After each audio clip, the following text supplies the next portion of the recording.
friends, it's Alexa, and I'm here today to bring you my end of the month recap for October.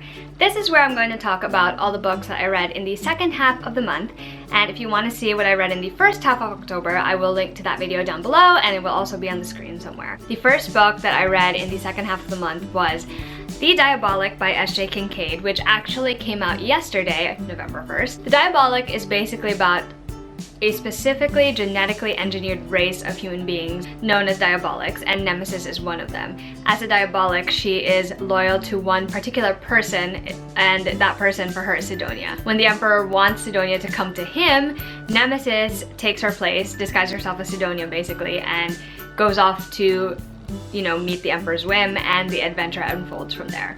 And I really enjoyed The Diabolic. I think it's a compelling storyline. I really enjoyed the setting as well. And I think that the characters, the main characters anyway, were quite interesting. It was really hard for me at first to get into the story because I felt like the pacing was a bit slow at the start. And it's also really hard to connect to the main character, Nemesis, but it makes sense because she's portrayed as a Diabolic and sort of a different other kind of person. But by the end, I was so invested in the story. I really like how it ends. I think it's pretty satisfying. I do think there's room for a second book, but overall, I really enjoyed this book, and I definitely think a lot of other people will feel the same way. And originally, I gave this one a 3.75 stars, but actually, I'm inclined to make it a full 4 stars for this one. The next book I read was The Romantics by Leah Conan, and this is basically a romantic comedy about love, narrated by love.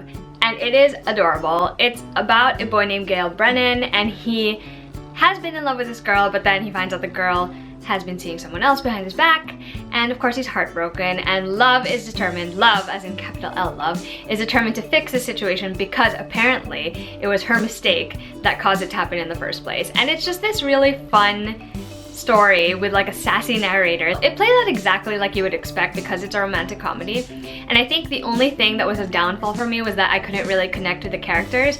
You're hearing from Love's perspective, and that keeps you outside of the situation, and you kind of just get an overview of what's going on in Gail's head and the other character's head. But it was really cute, it was really charming, it was kind of fluffy, and I think if you're looking for like a quick, fast read that'll entertain you and make you smile and will just, leave you feeling nice and warm and fuzzy at the end of it, then this is a good one to check out.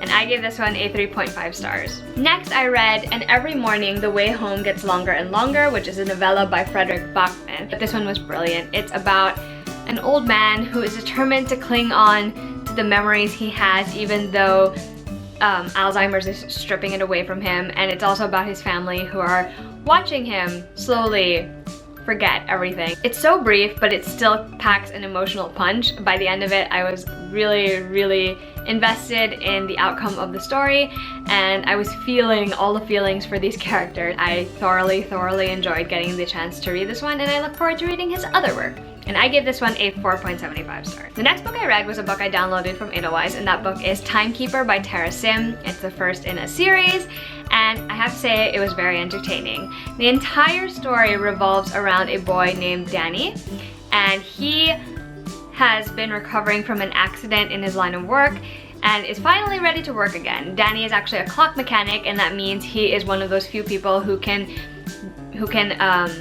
access the magic of time and can fix the clocks, and the clocks are basically what run the society they live in. When he is called to this small town because a clock is constantly needing repairs and to be looked at, he discovers that the clock spirit is actually a thing. Like, there is a sentient being that lives in the clock, and he starts to develop a relationship with the spirit, but then there's this whole other conspiracy going on.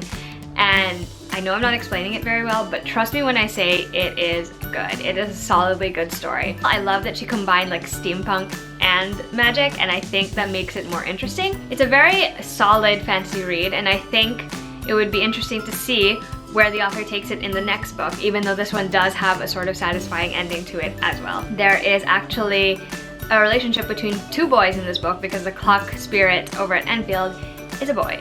And I just wanted to point that out just in case anyone didn't know that yet and would be interested in that book because of that reason. And I ended up giving that one a 3.75 out of 5 stars. Next, I read Iron Cast by Destiny Soria, and I really enjoyed this book.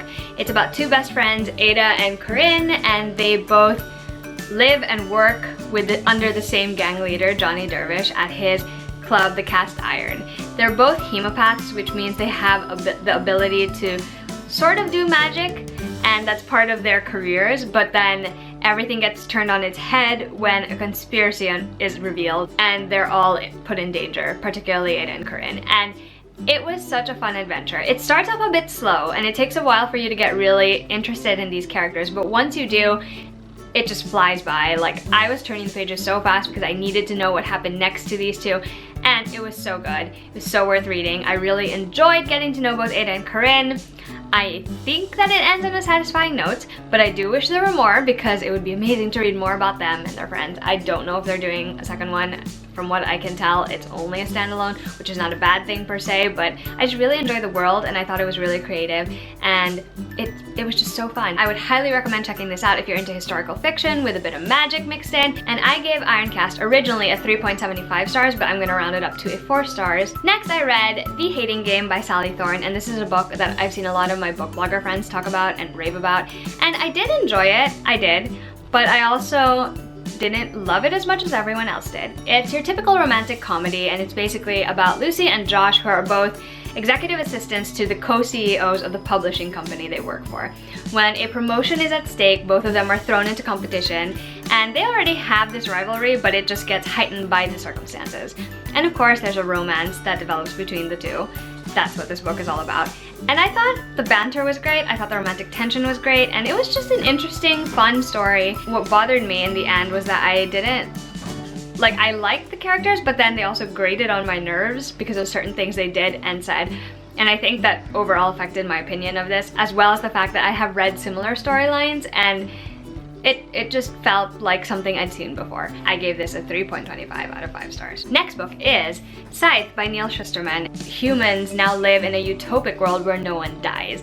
And so there's this community of people known as Scythes, and they're in charge of gleaning, basically killing people, I don't know, to sort of keep the countdown. Citra and Rowan are apprenticed to a Scythe, and this is the beginning of an entirely new chapter of their lives, and they uncover more of a conspiracy that's hidden inside them, and it's really compelling by the end, guys. At the beginning, it was so slow.